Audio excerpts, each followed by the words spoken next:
Selamat siang. Kali ini kita akan membahas topik kuliah mekanisme kelainan muskuloskeletal. Adapun tujuan dari pembelajaran ini adalah kalian lebih mengetahui dan memahami tentang proses patologi dan mekanisme kelainan di tulang, sendi, jaringan otot maupun jaringan ikat. Adapun klinis dari terjadinya proses patologi di muskuloskeletal ini bisa ditemukan adanya kelainan dari morfologi maupun fungsi. Ya. Misalnya contohnya adanya kelainan gangguan perkembangan, yaitu adanya ini contohnya adalah supernumeri, di mana terjadinya pembentukan dari jari-jari tangan yang berlebih, atau disebut juga dengan kelainan disostosis. Kemudian bisa juga terjadi gangguan fungsi, ya.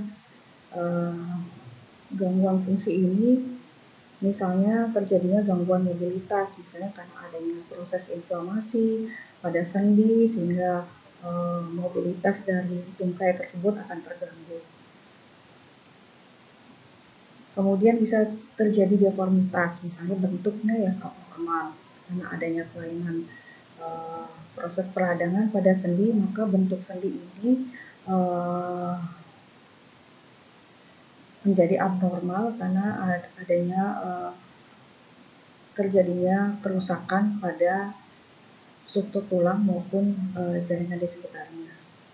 Kemudian bisa terjadi fraktur, ya, fraktur ataupun patah tulang. Patah tulang ini bisa terjadi karena proses trauma maupun karena adanya proses patologis lainnya, misalnya pada penyakit metastasis kanker atau sel kanker dari tempat lain yang bermetastasis ke tulang. Nah, di sini akan menyebabkan terjadinya patah tulang, ataupun karena adanya tumor primer pada tulang. Jadi tumor yang berasal dari komponen tulang itu menyebabkan terjadinya destruksi tulang sehingga terjadinya fraktur atau patah tulang. Nah, kemudian tumor, ya. Tumor ini artinya benjolan, ya. Tumor tidak selalu itu merupakan suatu neoplasma, tapi dapat merupakan suatu neoplasma. Tumor bisa juga ditemukan pada proses inflamasi, neoplasma yang jinak maupun ganas, neoplasma pada tulang maupun neoplasma pada jaringan ikat. Nah, kemudian nyeri, ya. Nyeri ini bisa terjadi pada proses patologis apapun, bisa terjadi pada inflamasi maupun neoplasma. Nah, keluhan lainnya bisa juga pasien datang karena terjadi anemia maupun pansitopenia. Hal ini terjadi karena salah satu fungsi tulang itu kan merupakan tempat terjadinya eritropoiesis. Nah, apabila misalnya terjadi tumor pada tulang, nah ini juga bisa menyebabkan terjadinya gangguan hematopoiesis yang akan menyebabkan terjadinya anemia atau kurangnya sel darah merah ataupun pansitopenia. Pansitopenia ini terganggunya produksi dari semua galur hematopoiesis, ya. Oke, kita masuk ke proses patologi tulang. Jadi proses patologis pada tulang ini bisa terjadi karena terganggunya homeostasis pada tulang, ya, di mana homeostasis tulang ini terbentuk karena adanya peranan dari komponen organik dari tulang, yaitu contohnya apa? Sel-sel osteoblas, peranan kondroblas, dan lain sebagainya. Kemudian juga ada peranan non-organik, yaitu dari kalsium, fosfat, dan juga hormonal. Nah, dalam keadaan normal, tulang orang dewasa itu sebenarnya dalam kondisi yang dinamis, ya, tidak statis. Di sini terjadi keseimbangan antara pembentukan tulang maupun proses resorpsi yang berlangsung terus-menerus ya. Hal ini juga ditunjang oleh peranan dari sel-sel osteoklas, di mana sel-sel ini berfungsi untuk membantu resorpsi tulang. Nah, adapun regulasi dari osteoklas ini dipengaruhi oleh rangsangan dari baik hormon-hormon glikokortikoid maupun hormon estrogen, di mana peranan hormon tersebut ada yang merangsang aktivitas osteoklas, ada pula yang menghambat. Nah, bagaimana mekanismenya? Tentunya kalian sudah mempelajari ini proses yang normal ya, di mana sel-sel penting saya sampaikan karena ini merupakan dasar dari proses patologi selanjutnya, di mana sel-sel osteoklas ini kan asalnya dari prekursornya dari sel monosit ya.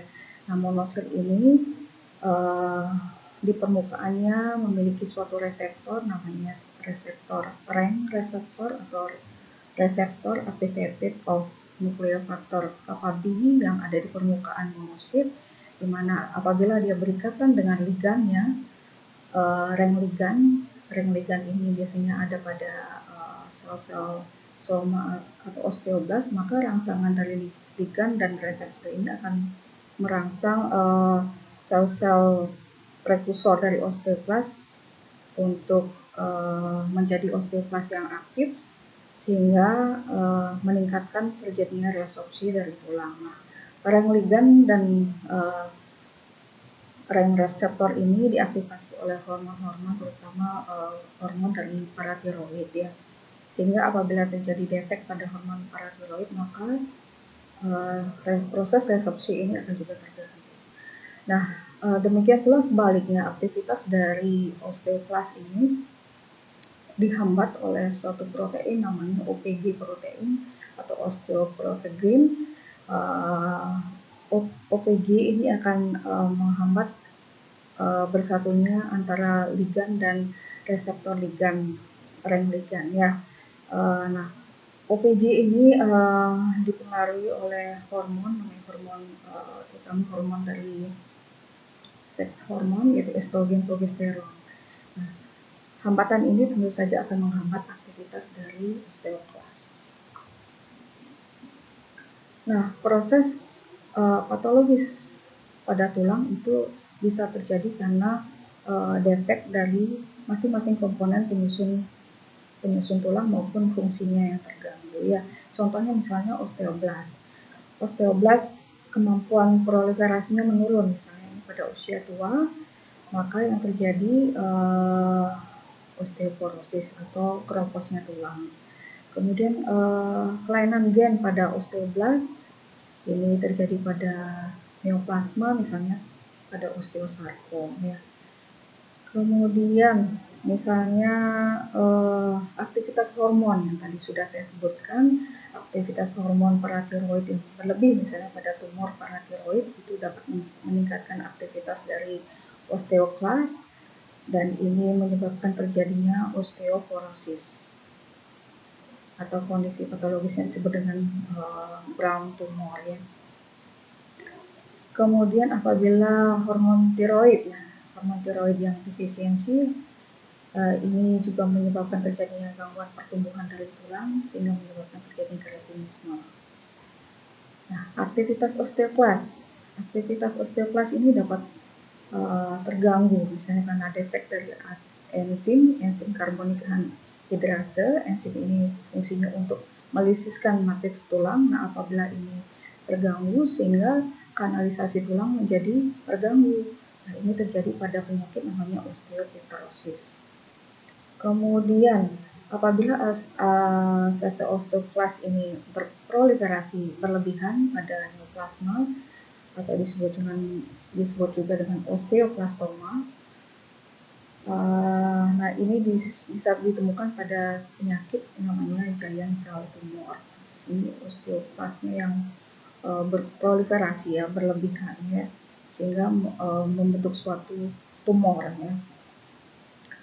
Nah, apabila mineralnya yang terganggu, misalnya kalsium dan vitamin D terganggu, misalnya karena proses reabsorpsi di ususnya yang bermasalah. Nah, ini bisa menyebabkan terjadinya osteopenia. Osteopenia merupakan kondisi di mana massa dari tulang itu menurun, sehingga apabila kondisinya sudah di ambang batas, itu dapat berisiko menjadi patah tulang, ya.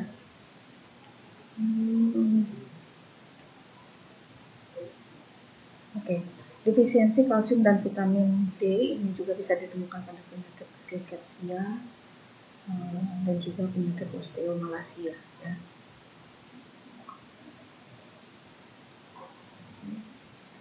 Nah, kita lanjutkan ke gangguan perkembangan. Gangguan perkembangan ini terjadi sejak lahir, dibagi secara garis besar dibagi menjadi disostosis dan displasia. Disostosis itu gangguan perkembangan atau kondensasi mesenterim yang terbatas. Misalnya contohnya brachydactyly, ya. Jadi kelainannya, perkembangan tulangnya hanya terbatas pada organ tertentu. Di sini karena terjadinya defek dari kondensasi mesenterim, misalnya pada gen tertentu, pada brachydactyly tipe D dan E, ini terjadi gangguan pertumbuhan palang terminal digiti 1. Ya, jadi masing-masing kelainan itu memiliki gangguan proses yang spesifik. Nah, pada yang displasia ini kelainannya lebih luas, misalnya pada achondroplasia. Nah, achondroplasia ini disebut juga dwarf, ya, di mana di sini ditandai dengan tubuh yang pendek, kemudian kepala yang berukuran lebih besar atau makrosefali. Patogenesisnya karena terjadi defek dari pertumbuhan lempeng epifisis karena adanya kelainan dari hambatan proliferasi dari kondrosit. Defeknya pada gen fibroblast growth factor receptor 3, ya. Gangguan perkembangan yang lain itu ada osteopetrosis. Osteopetrosis ini disebabkan karena adanya kelainan metabolisme enzim dan ion transport, sehingga di sini terjadi gangguan resorpsi tulang oleh osteoklas menjadi tidak sempurna, sehingga dihasilkan tulangnya padat, tidak berongga, tetapi tulang tersebut jadi rapuh dan gampang fraktur. Nah, karena di sini juga proses kanalisasinya terganggu, maka proses kanalisasi pada sumsum tulangnya menjadi terganggu, sehingga hematopoiesisnya bisa terganggu pula.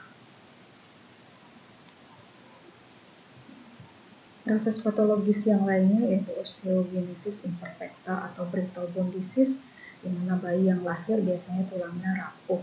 Di sini terjadi karena defek dari pembentukan kolagen tipe 1, disebabkan karena terjadinya mutasi autosomal. Oke. Proses patologis selanjutnya adalah proses inflamasi. Jadi proses inflamasi pada tulang itu namanya osteomyelitis. Osteomyelitis ini bisa terjadi pada bagian tulang manapun juga.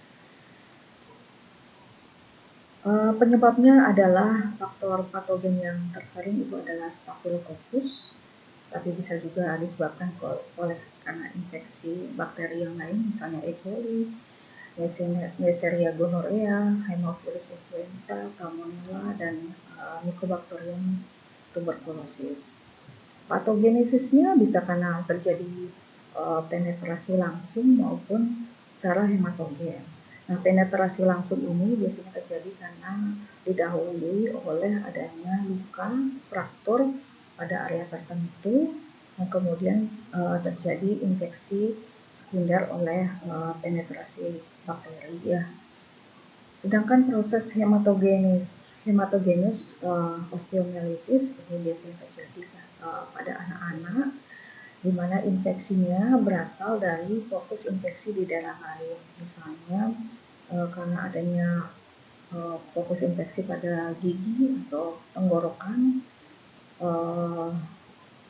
di mana fokus infeksi tersebut akhirnya masuk ke aliran darah dan kemudian berkembang di sendi ya, atau di tulang, yang kemudian menyebabkan terjadinya proses peradangan.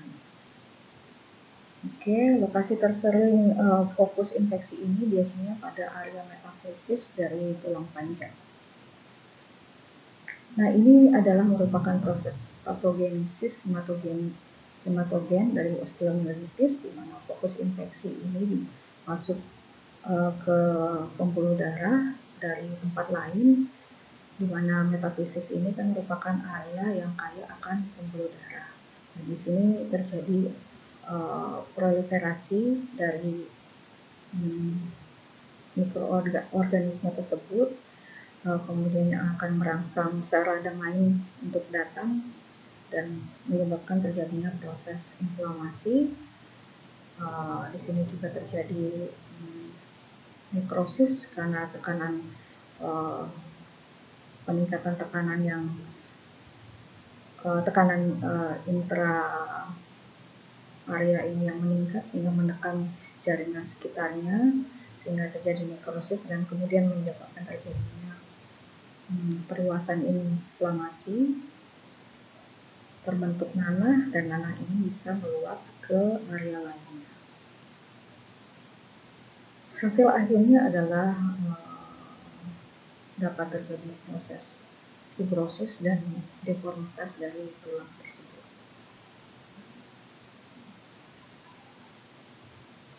Ini dari gambar ini akan bisa dilihat bahwa proses inflamasinya tidak hanya terbatas di tulang, kemudian dia keluar ke jaringan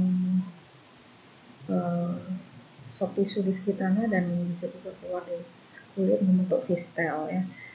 Dari gambaran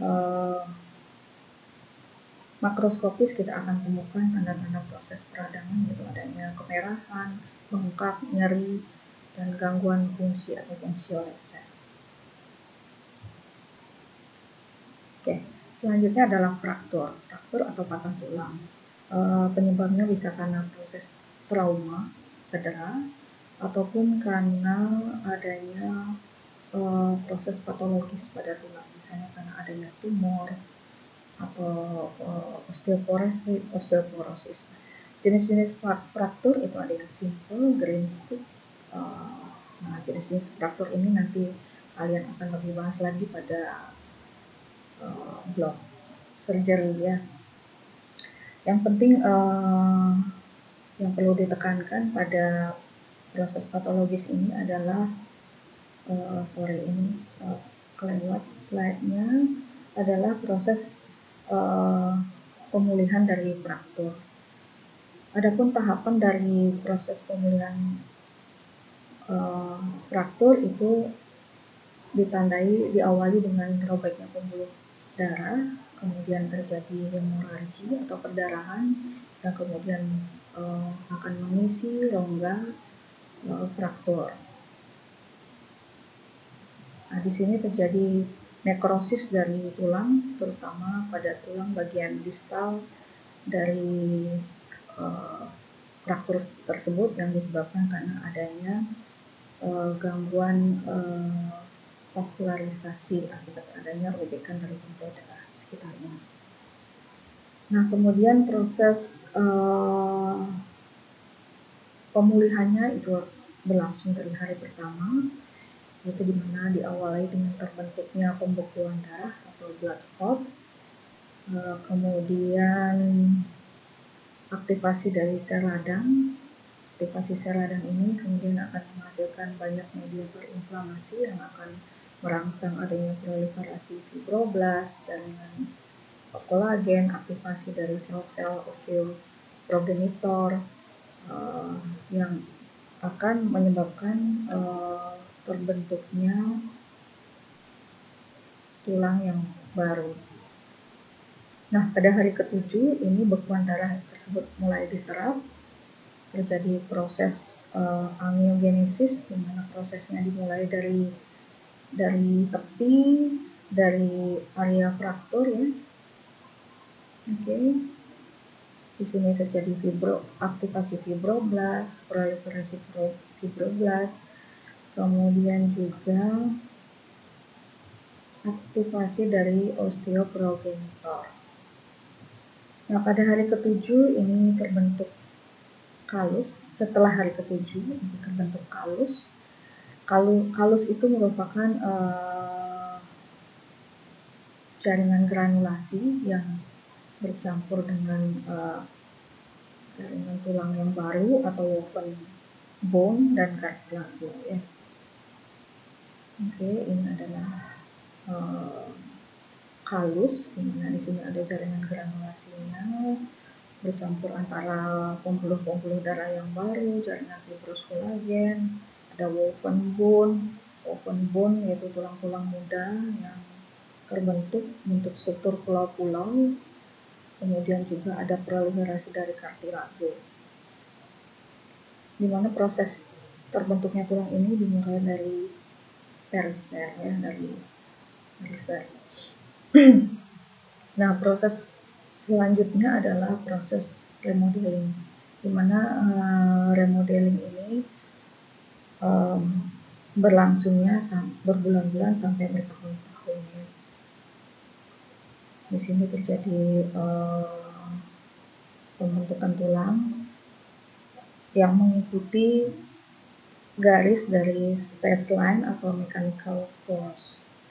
Jadi tulangnya mulai membentuk sesuai dengan rangsangan mekanik ya.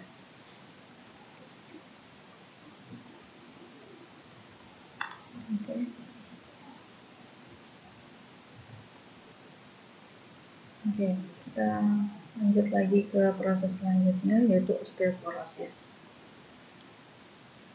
Osteoporosis ini merupakan penggerombosan tulang yang didahului oleh terjadinya osteopenia ya. Adapun penyebabnya ini bisa karena proses menua atau post menopausal ataupun idiopatik. Idiopatik itu artinya tidak diketahui apa penyebabnya. Atau juga bisa karena kelainan lain, misalnya pada penyakit endokrin, gangguan endokrin itu misalnya contohnya pada hiperparatiroid yang tadi kita sudah bahas. Jadi hormon paratiroid yang berlebih ini akan menyebabkan terjadinya aktivasi dari osteoklas yang berlebih sehingga terjadi penggerombosan tulang ya. Kemudian bisa juga disebabkan karena gangguan pada gastrointestinal, misalnya malabsorpsi. Di sini terjadi gangguan absorpsi dari komponen pembentuk tulang yaitu antara lain kalsium, mineral, dan menyebabkan terjadinya osteoporosis. Ataupun juga aktivitas fisik yang terganggu, misalnya pada imobilisasi lama pasien-pasien yang gerak baring yang lama ya, bisa menyebabkan terjadinya osteoporosis. Makroskopis ataupun klinisnya biasanya osteoporosis ini jarang memberikan gejala atau asimptomatis, tapi bisa juga disertai dengan keluhan nyeri ya. Nah, di sini gambar ini menunjukkan bahwa ini merupakan struktur tulang yang normal, struktur tulang vertebrae yang normal. Nah, ini merupakan struktur tulang yang mengalami porosis, di mana lamrar tulangnya menunjukkan penipisannya. Jadi disebutkan terjadinya loss of horizontal trabecula, di mana tulangnya akan memendek. Sehingga pada orang tua biasanya bisa ditemukan adanya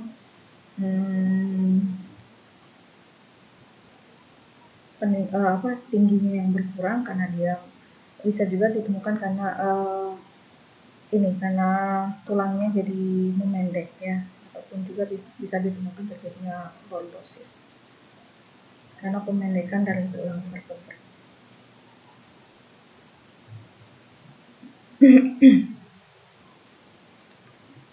Kemudian Paget disease. Paget disease ini merupakan penyakit yang sering ditemukan pada usia tua, tapi pada populasi yang bukan orang Asia ya, biasanya orang Kaukasia. Nah, kelainan tulangnya ditandai oleh adanya proses osteolitik atau bisa juga osteoblastik maupun osteosklerotik. Osteolitik itu artinya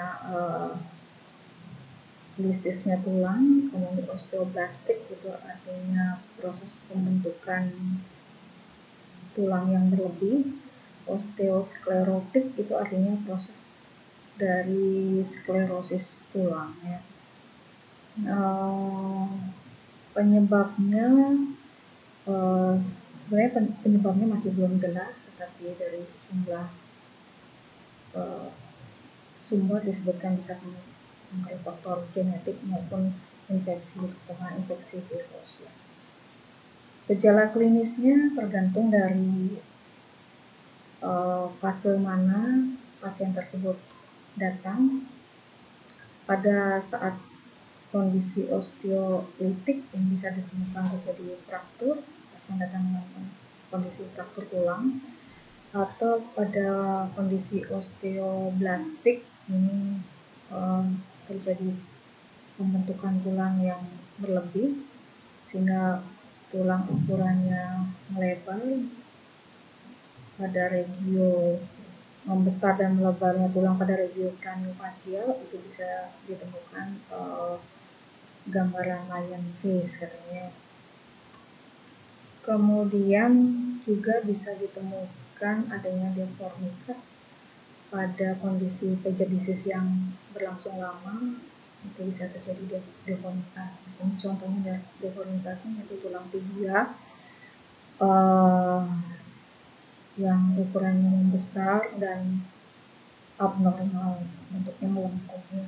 Gambaran mikroskopisnya bisa kita temukan lesi yaitu mosaik pattern. Di sini terjadi proses pembentukan deposisi tulang yang bentuknya tidak beraturan. Okay.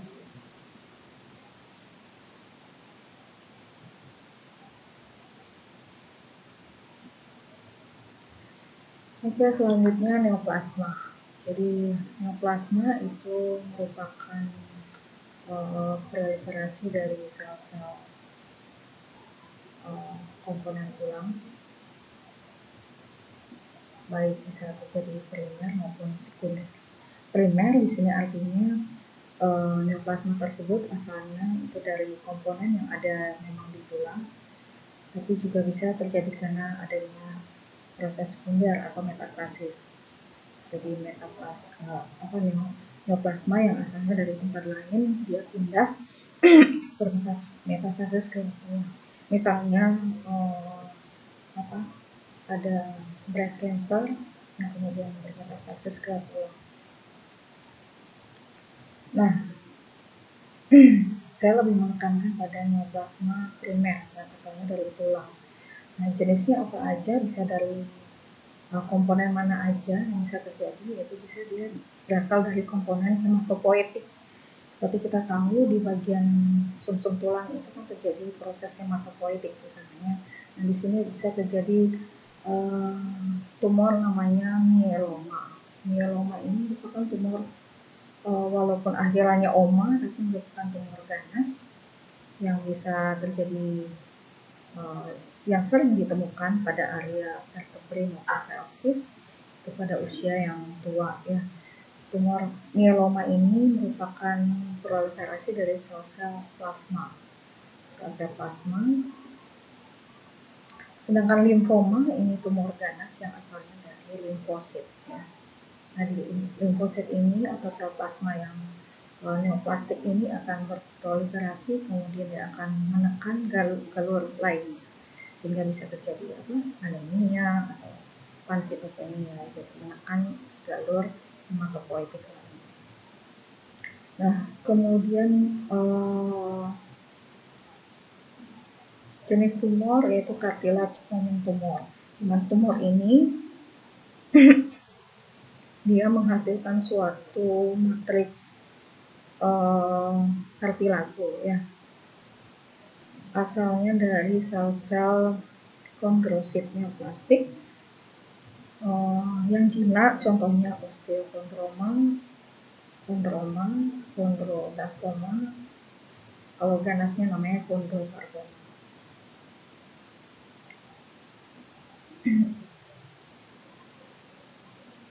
Nah, untuk lokasinya masing-masing tumor biasanya bisa ditemukan pada lokasi tulang tertentu. Misalnya kalau osteokondroma ini sering ditemukan pada tulang panjang bagian yang metafisisnya.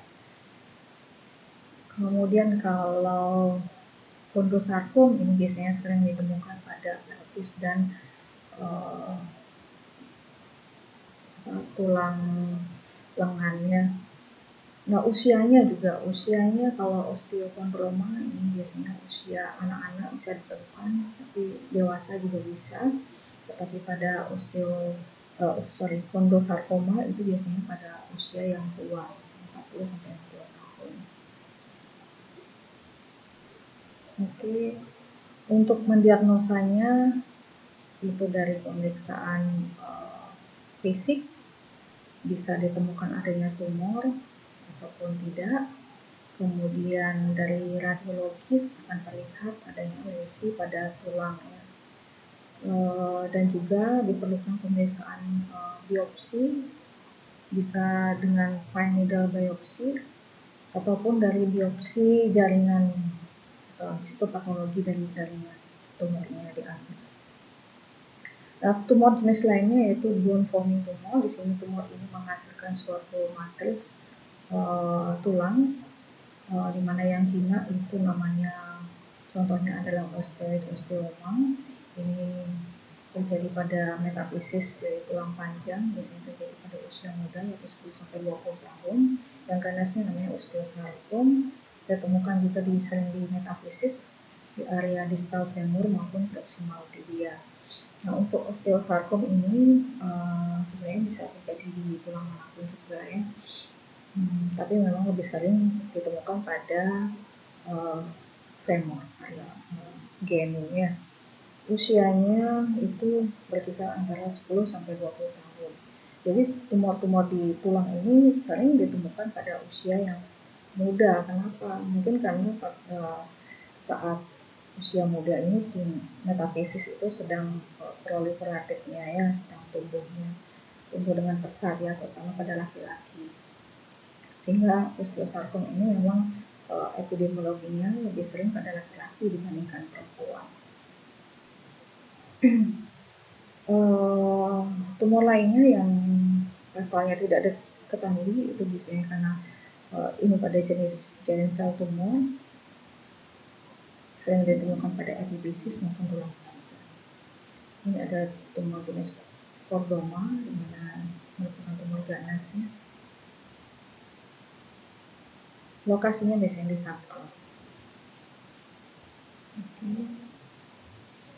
Nah, adapun mekanisme dari terjadinya neoplasma pada tulang itu banyak faktor, baik pada prinsipnya merupakan kelainan gen yang non-letal, bisa juga terjadi karena menyebabkan terjadinya genomic instability, kemudian terjadinya klonal ekspansi, jadi sel-sel yang non-letal tersebut kemudian akhirnya proliferatif sehingga menjadi kanker dan juga dapat terjadi metastasis. Adapun gen yang terlibat, masing-masing keganasan memiliki kelainan gen tertentu. Misalnya pada osteosarkoma itu terjadi mutasi gen RB maupun tumor supresor gen TP53 ya. Bisa juga karena faktor risikonya merupakan suatu peradangan ya. Jadi kronik osteomyelitis yang merupakan faktor risiko terjadinya suatu kanker pada tulang ya. di mana pada proses peradangan kronis ini terjadi peningkatan reaktif oksigen spesies yang dapat menyebabkan terjadinya instabilitas dari genom, ya. Dan juga inflamasi kronis itu banyak mengandung growth factor, dan ini merupakan media yang baik sekali untuk tumbuh dan berkembangnya suatu kanker. Penyebab lainnya yaitu bisa karena faktor predisposisi lainnya, maksudnya bisa karena adanya karsinogen, paparan karsinogen, herbisida misalnya,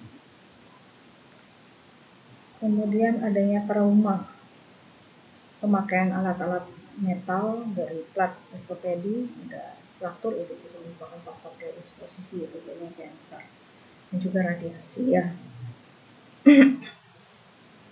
Nah, contoh dari tumor jinak pada tulang itu kondroma. Kondroma ini biasanya tumor yang berbatas tegas pada tulang-tulang yang berukuran kecil, lesionnya litik, ditandai dengan litik itu lusam, lebih gelap, ya, dan di bagian tengahnya ada bagian yang blastik atau lebih putih, ya.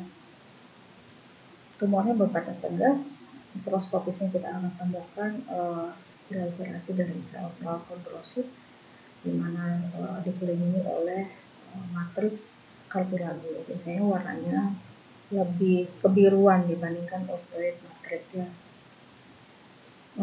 Dalam satu lakuna diisi oleh inti sel, bentuknya bulat oval tanpa menunjukkan tanda atypia, ya. Jadi baik-baik aja. Kalau dibedakan dengan jaringan cartilage normal, sama saja, ya, strukturnya. Kemudian osteoid osteoma. Osteoid osteoma ini tumor yang menghasilkan matriks tulang, ya. Radiologisnya biasanya ditemukan tumor yang berbatas tegas dengan litik dan bagian tengahnya plastik lebih putih.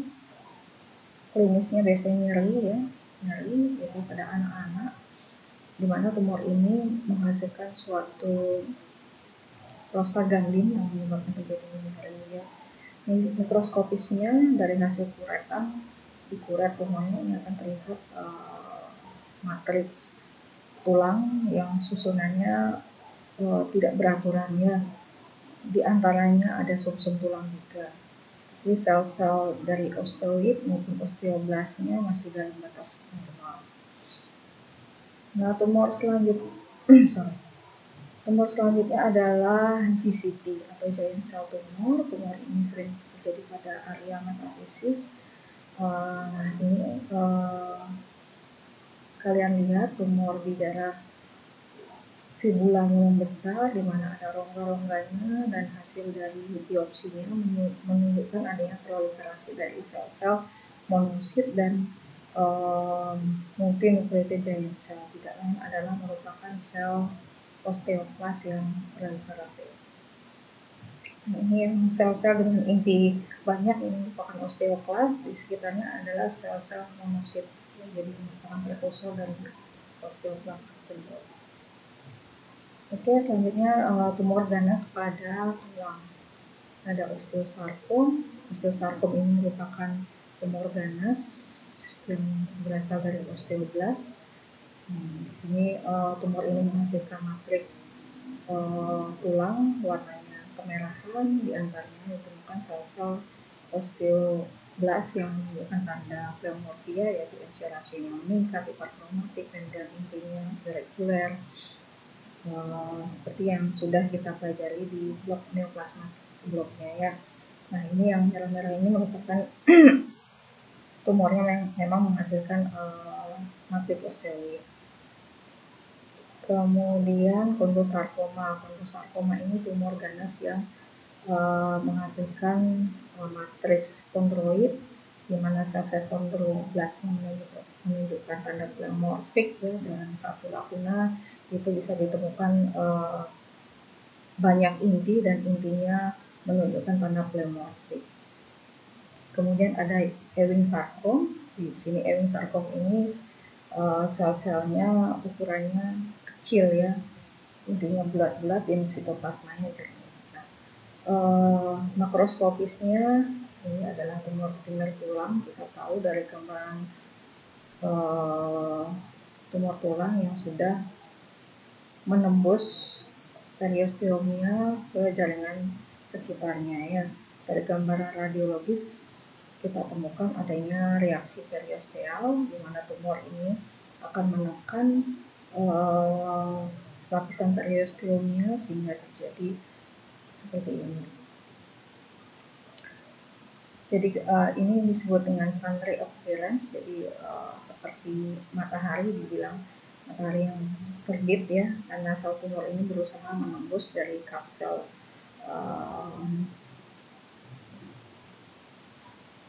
dari lapisan periosteum ataupun perangkatnya lapisan periosteum.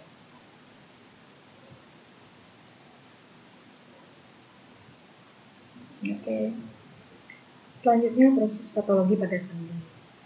Di sini terjadi proses degeneratif atau autoimun atau gangguan metabolisme dan terjadi infeksi. Proses degeneratif ini terjadi pada osteoartritis, kemudian autoimun contohnya artritis rheumatoid, gangguan metabolisme urin misalnya artritis Bourg atau artritis pseudoboard, dan infeksi. Nah, infeksi ini bisa disebabkan karena adanya kuman supuratif, gonococcus, streptococcus maupun yang lainnya.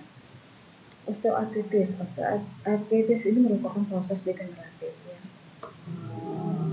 degenerative joint disease, di mana karakteristiknya di sini terjadi degenerasi dari kartilago sendi ya, terutama sendi-sendi yang menyangga berat badan, contohnya sendi lutut. Jenisnya ada yang primer ataupun sekunder. Pada yang primer itu penyebabnya tidak diketahui atau idiopatik, biasanya berhubungan dengan proses manual ya. Kalau yang sekunder itu biasa terjadi karena proses injuri ataupun gangguan metabolik pada penderita diabetes maupun pada penderita obesitas ya, terlalu berat ya beban sendi. Nah, di sini terjadi proses patologisnya diawali dengan gangguan dari kartilago pelapis sendi, di mana terjadi penurunan asam hyaluronat sehingga kelenturan dari sendi tersebut akan terganggu. Dan juga terjadi degradasi kolagen oleh enzim matriks metaloproteinase sehingga terjadinya degenerasi dari kondrosit tersebut, kemudian menyebabkan terjadinya fibrilasi atau cracking ya, jadi pecah ya, diawali dengan pecahnya dulu kartilago pelapis sendi, kemudian akan menyebabkan terjadinya aktivasi radang, radang akan datang. Nah, apabila proses ini berlangsung terus, akan dilanjutkan dengan terjadinya destruksi dari lapisan kondrosit ini, di mana lapisan kondrosit ini akan terlepas dan dia akan masuk menjadi loose bodies yang mengapung di rongga sendi. Nah, terlepasnya lapisan kartilago ini juga akan menyebabkan penekanan pada permukaan sendi sehingga menyebabkan terjadinya erosi yang bisa berlanjut menjadi terbentuknya kista atau subchondral kyst.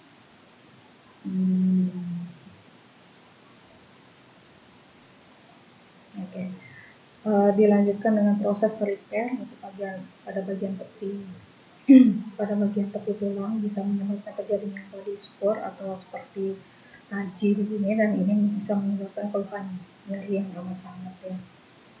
Jadi secara klinis walaupun dia peradangan, biasanya pada osteoartritis ini tidak disertai adanya kemerahan ya, beda dengan rheumatoid arthritis. Nah, Pada osteoartritis jarang juga atau tidak ditemukan adanya proses penyatuan antara sendi. Nah, ini membedakan dengan rheumatoid arthritis ya. Penyatuan sendi atau ankylosis ya. Oke, selanjutnya, nah ini yang saya ceritakan tadi, yaitu loose bodies, di mana kaki labu yang terlepas itu akan masuk ke ruang sendi dan menyebabkan terjadi nyeri dan iritasi dari permukaan sendi. Kemudian ini adalah loose bodies juga. Nah, ini adalah bony spurs atau taji. Sebenarnya ini merupakan proses repair dari tulang yang berlebih pada bagian tepinya ya, menyebabkan terjadinya iritasi di daerah sekitarnya. Hasil akhirnya adalah bisa menyebabkan terjadinya deformitas dari tulang sendi tersebut. Nah, selanjutnya rheumatoid arthritis. Rheumatoid arthritis ini merupakan suatu proses inflamasi autoimun. Dia bisa menyebabkan proses peradangan tidak hanya pada sendi tapi juga pada organ lainnya, misalnya jantung, kulit, seluruh tubuh ya. Jadi mekanismenya merupakan kegagalan dari sistem imun untuk mengenali self antigen ya. Jadi jaringannya sendiri itu dipikir merupakan suatu antigen sehingga harus didestruksi oleh sarafnya. Nah, di sini terjadi yang khasnya adalah pada rheumatoid arthritis terjadi proliferasi dari lapisan sinovial ya. Ini seharusnya lapisan sinovial itu kan flat saja ya. Nah, ini pada rheumatoid arthritis ditemukan adanya proliferasi sinovial sehingga membentuk struktur seperti papil-papil begini ya, di mana epitelnya ditemukan adanya infiltrat yang padat yaitu sel plasma limfositik ya.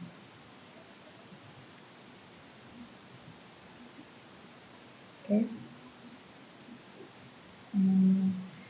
Klinisnya bisa ditemukan adanya tanda-tanda inflamasi yaitu warna kemerahan, bengkak pada sendi, dan juga ini terbentuknya panus. Panus ini antara lain merupakan lapisan sinovial yang proliferatif dipenuhi dengan sel radang ya. Kemudian juga ini adalah panus. Ya, panus ini bisa menyatukan kedua sendi sehingga terjadi ankylosis atau penyatuan sendinya ya, dan juga fibrosis. Jadi sendinya jadi menyatu. Fibros ankylosis ini penyatuan sendi akibat proses pembentukan jaringan fibrosis. Oke. Arthritis infeksius. Ini tadi sudah dibahas. Pada yang jenis supuratif ini biasanya disebabkan karena infeksi dari Staphylococcus, Gonococcus maupun Salmonella. Supuratif artinya terbentuk nanah ya. Kemudian pada Mycobacterium TBC ini gambaran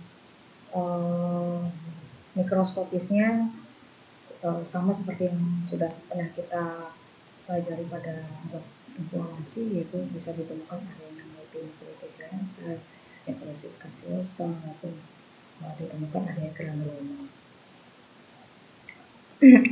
Arthritis gout ya. Gout ini disebabkan karena metabolisme dari urin. Terjadi defisiensi dari enzim yang metabolisme yaitu xanthin guanin fosforilosil sehingga menyebabkan terjadinya penumpukan asam urat. Nah, penumpukan asam urat yang berlangsung kronis itu biasanya menyebabkan terjadinya arthritis gout ya. Nah, jadi seringkali ditemukan peradangannya di daerah metatarsal 1 ya, berbentuk benjolan yang kemerahan. Kemudian bisa juga ditemukan pada proses sekunder, misalnya proses turnover dari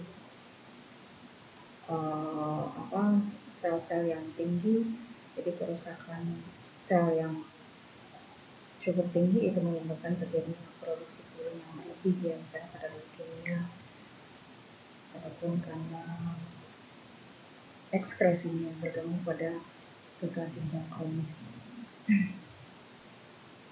Mikroskopisnya kita temukan dari pemeriksaan topus, yaitu benjolannya itu disebut dengan topus. Nah, ini adalah penumpukan asam urat atau agregat kristal urat yang dikelilingi oleh sel-sel radangnya. Sel-sel radangnya di sel-sel nuklear, yaitu plasma limfositik. Ini limfositnya ya, kecil. Jadi sel radang kronis ya, plasma limfositik. Nah, oke, kita lanjutkan topik berikutnya, ada proses patologi pada otot dan jaringan lunak, di mana gangguan pada otot ini bisa disebabkan karena adanya denervas saraf yang terganggu atau primer karena ototnya. Nah, kita tidak membahas proses patologi yang terjadi pada sarafannya, nanti akan dibahas pada blok selanjutnya. Sekarang kita bahas pada myopati yang primer karena kelainan pada ototnya. Oke. Contohnya adalah dermatomyositis. Dermatomyositis merupakan bagian dari inflamasi pada otot. Peradangan pada otot ini sebagian besar disebabkan karena adanya proses autoimun sistemik. Peradangannya sebenarnya terjadi pada pembuluh venanya atau vaskulopati. Jadi terbentuk antigen antibodi yang merusak pembuluh vena, tapi proses imunologis ini berlanjut ke jaringan otot sekitarnya, sehingga bisa menyebabkan terjadinya kelemahan otot ataupun mialgia ya, biasanya terkena otot-otot bagian proksimal, sehingga pasiennya kesulitan untuk bangun dari kursinya ataupun kesulitan untuk berjalan di tangga seperti itu. Poliomyositis juga merupakan proses imun di mana entitas sel radangnya itu merupakan didominasi oleh sel radang limfosit T ya. Gejalanya sama dengan biasa manusia dan maupun kelemahan otot. Inclusion body myositis. Nah, di sini proses peradangannya ditandai dengan gambaran mikroskopis yang khas, yaitu di mana terbentuk vakuol pada serabut ototnya. Nah, ini dengan pola antimori terlihat vakuolnya warnanya jernih. Di sekitarnya bisa juga ditemukan adanya sel-sel radang ya, radang kronis plasma limfositik.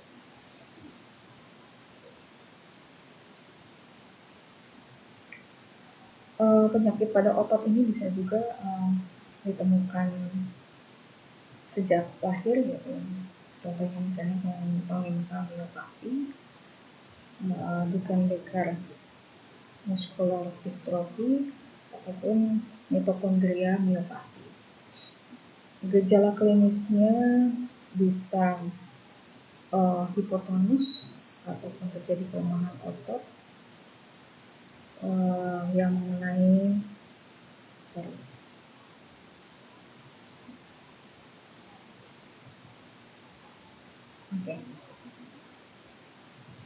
yang mengenai seluruh otot ya.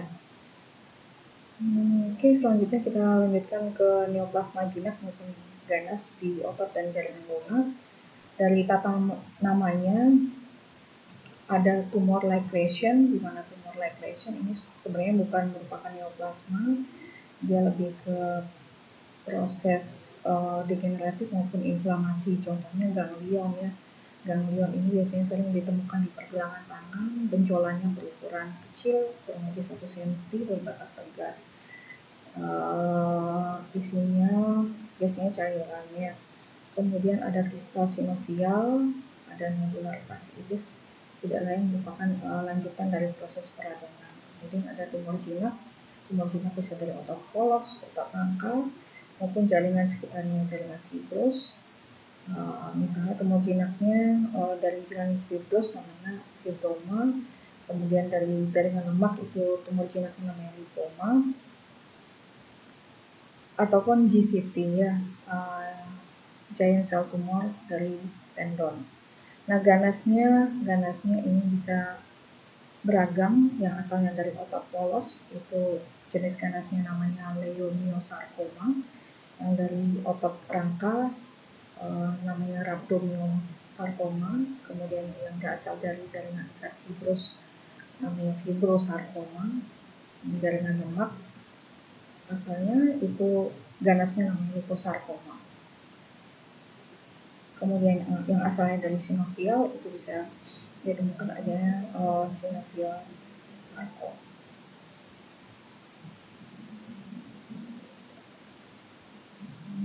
Oke, ini contohnya, ini adalah ganglion kis.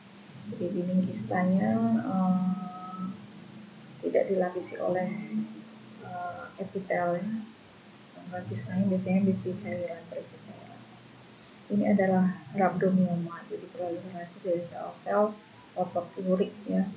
Dilihat sel-selnya, sel-sel tumornya mengandung serat-serat otot yang kalau dimainkan mikrometanya akan terlihat, masih terlihat serat-serat otot luriknya. Dan ini rhabdomyosarcoma, ini adalah jenis sel neoplasma yang asalnya dari sel otot lurik yang ganas. Sebagian selnya berbentuk spindle yang berdiferensiasi baik, tapi biasanya juga bisa ditemukan sel-sel yang bentuknya tidak bisa dikenali lagi serat-serat otot luriknya ini. Jadi diperlukan kadangkala pemeriksaan tambahan untuk mengidentifikasi memang ini asalnya dari otot lurik ya. Oke, mekanismenya masing-masing neoplastik memiliki mekanisme tertentu, kalian bisa baca. Ini contohnya leiomyoma terjadi mutasi pada gen nomor 1. Kemudian